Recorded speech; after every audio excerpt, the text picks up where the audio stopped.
Hello everybody. Hi, welcome back. It's Gita here. Thank you for coming back to my space. Thanks for joining me.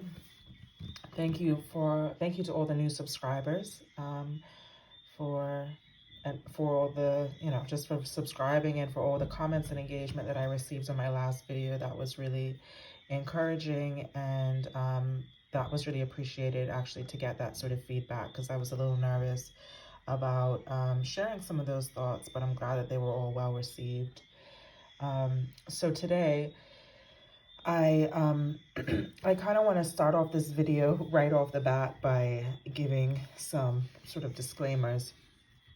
And that's just kind of to my new subscribers, so you just understand what to expect from this channel. I don't post on a regular schedule. I do have small children. I have twins who are under 3 years old. They will be 3 next month. But as you can imagine, having 2 toddlers, same age, I also have a full-time job. So as much as I have been trying to keep to somewhat of a regular schedule, it's very difficult for me. So I'm just letting you know now that there may be long gaps in between when I upload stuff. And that's just what it is. And I may promise, I may suggest that I'm gonna, make a video on something, and it could take a long time for me to get to it. So just bear with. When I started this channel, I was, it was like a few years ago. My son was about 6 years old. So I was just, that's him snorting and sneezing in the background. He's playing his game on his computer there. And my girls are in their beds. But when I started this channel, it was a way for me to reach out, to to connect with other people. I was having a spiritual awakening myself, and I was just starting to explore different practices, adding different practices to my spirituality, and really just building a spirituality, a spiritual path that was my own and that was unique and creative to me. So I wanted to sort of document and share that, which is why I started my channel in I think it was 2019.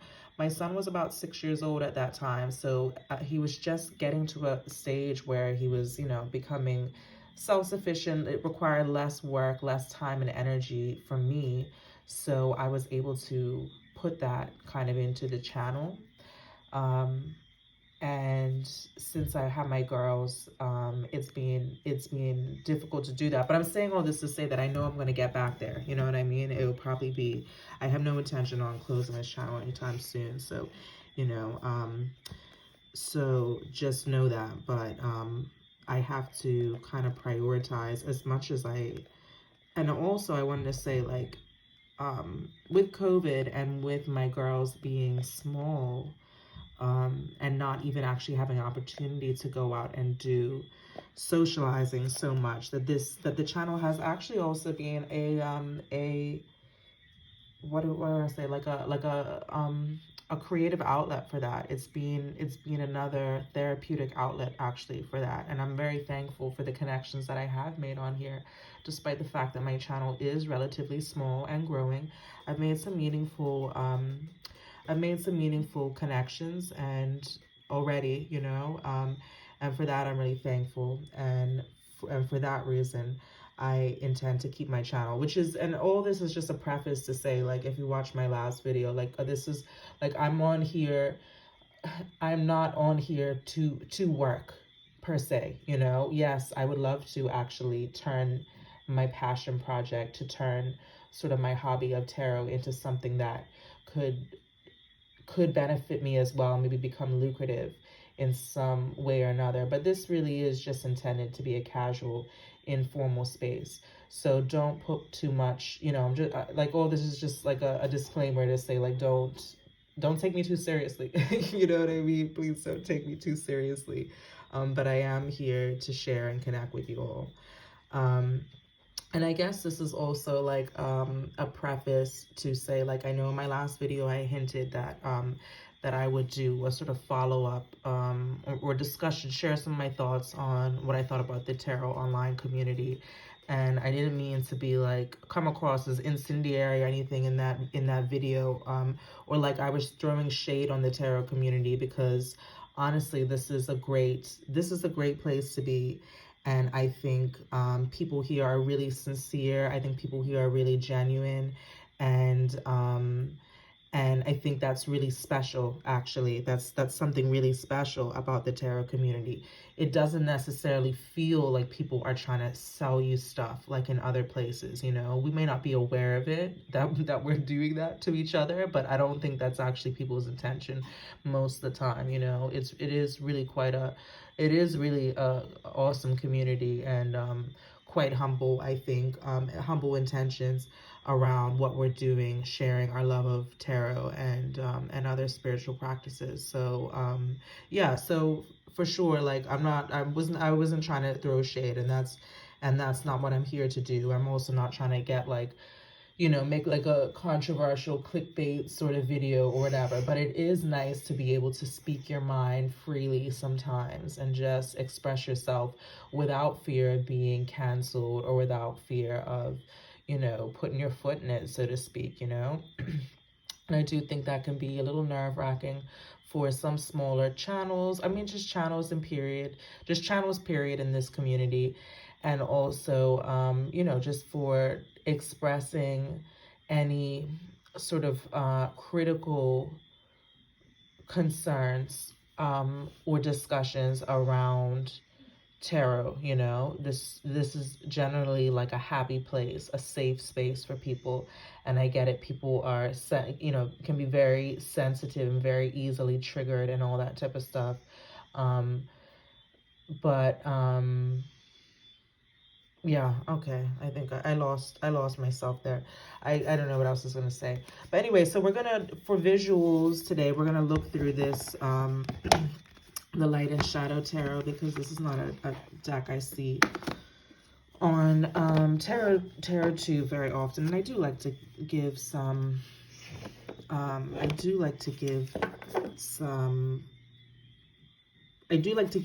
shine to decks that are lesser known, because that's my personal way of sort of like justifying the free publicity that I give to tarot and tarot deck creators, but also just like adding value to my channel, right? Like I don't think I'm established enough, whereas you guys would care to know what I think on any popular deck that everybody's talking about, when reviews and opinions are already saturated online and on the online sphere.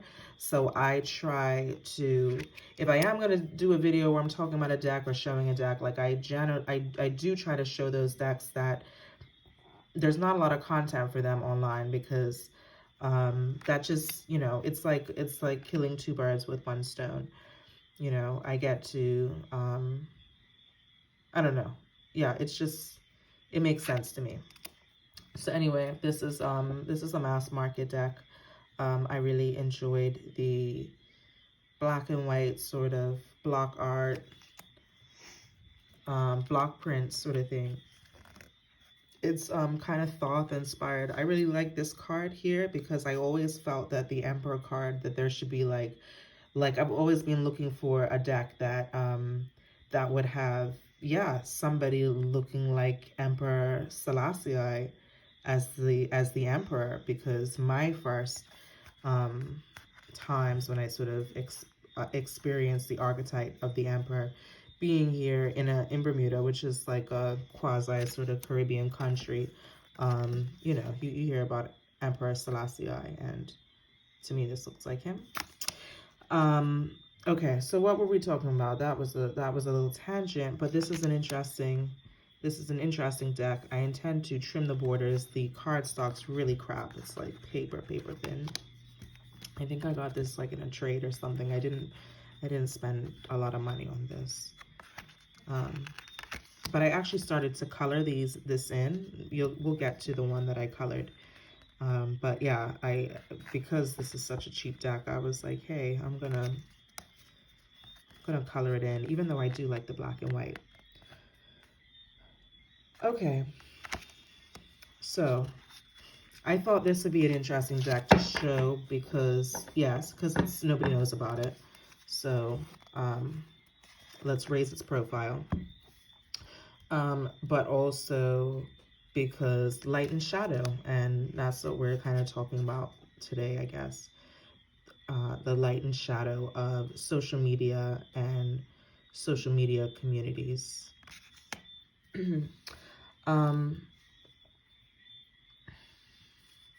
So like I said, when I started my my tarot, my channel, it wasn't necessarily intended to be a tarot channel, but I was actually really surprised that when I got my first subscribers, when I got my first comments and being like sort of welcomed into the tarot community, it was awesome.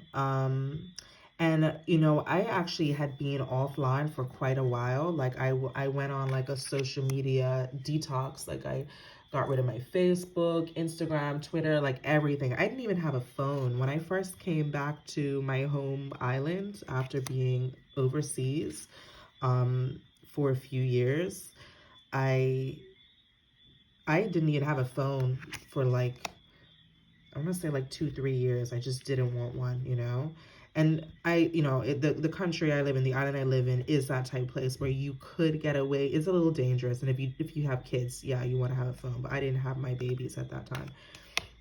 But I'm just saying to say I really kind of went off the grid, and it was super therapeutic for me. I was shut down everything for about a good 3 to 5 years. I think I want to say almost 7 years for Facebook and Instagram. I love this moon card. But then I decided to, I was still watching YouTube. YouTube was like the only thing I had. And back in the day, YouTube really used to be like this place for, I felt like, for whistleblowers. That's why I used to come to YouTube, because it felt like one place I was kind of free of all this advertising and like hidden agenda, It really was a space like back in the mid 2000s where people were just like on there, like sharing occult knowledge and spiritual insights. And yeah, I was definitely, I definitely probably was a little, what's the word, like caught up in some of the conspiracy theory stuff as well, And I learned to navigate my way through that because, yeah, YouTube was like a whole ocean of content, right? I found my way out of that into the tarot community. And like I said, it's an awesome place, but I didn't necessarily anticipate that I would end up here, And so that always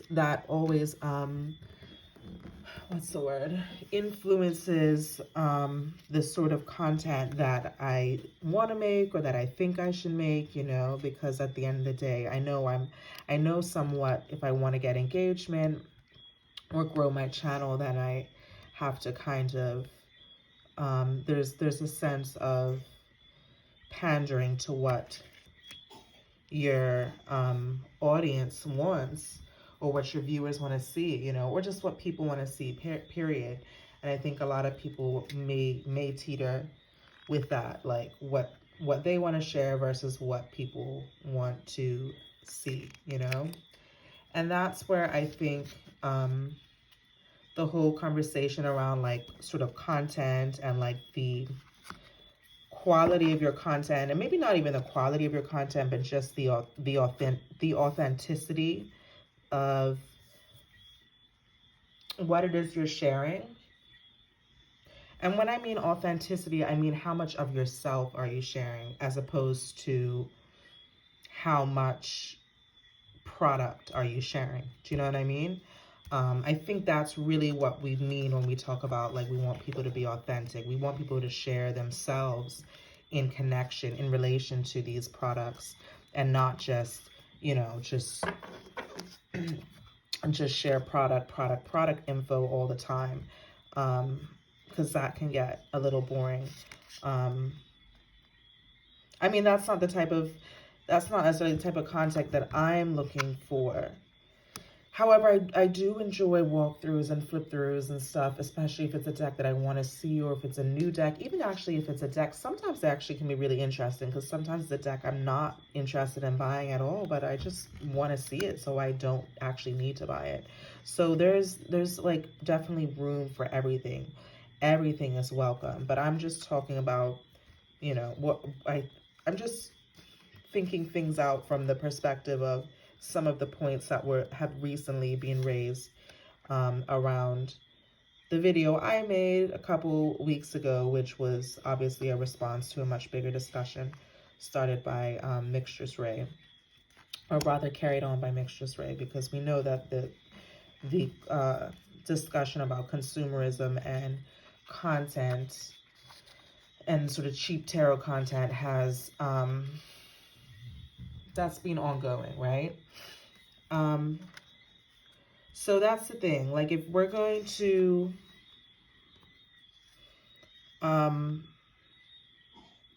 if we make the content that we think people want based on clicks and views and really what the algorithm is pushing to us, then we're going to continue to just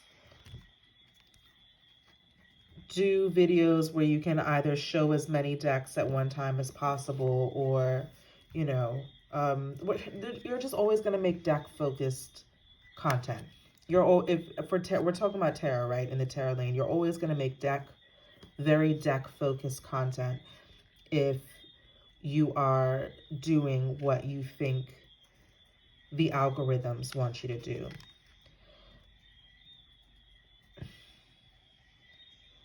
And so I think that's what we need to need to consider and question when A, we click on videos, and B, when we're uploading content, right? Because YouTube's like a machine, and it's like the more you engage with it, it's constant feedback loop, right? So the more you engage with it, the more it's going to try and manipulate you and give you stuff to try and tempt you to click on it and stuff. But it's always going to match your interests and your engagement. So that's where we need to be mindful. Yeah, okay. I feel like I'm getting off topic now.